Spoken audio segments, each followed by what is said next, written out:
Yun. Dito tayo ngayon sa may Tulaan Beach. Malapit sa dipo ng gasolina. Dito sa Babatngon.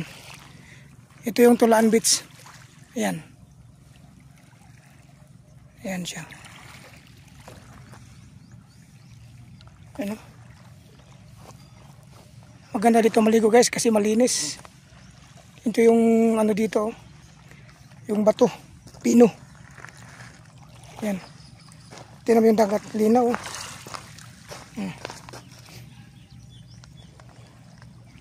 Masarap dito maligo pag high tide dahil yung elevation ng lupa pag ganun medyo lalim bigla, pero hindi siya delikado dahil ito kahit hanggang doon mababaw pa yan. Pag ganitong tubig yung level mababaw lang,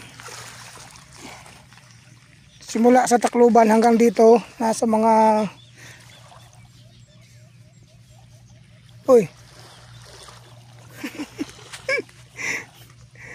32 kilometers yan eh. Ayan, oh. Ayan. 32 kilometers yan. Simula Tacloban doon sa may pinag-istihan ko na dorm.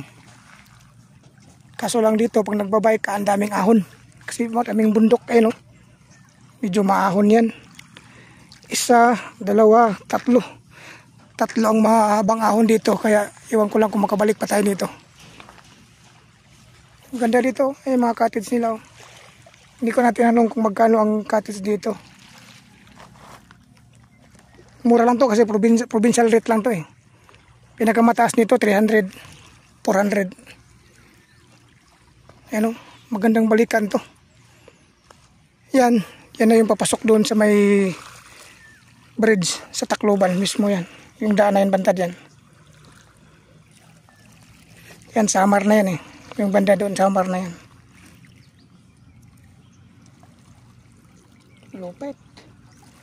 Ito yata yung Nabal. Nabal na yata to. Nabal. Ito banda, ano na to. Carigara. Carigara region yan dyan. Okay. Pasyal sa Sabado.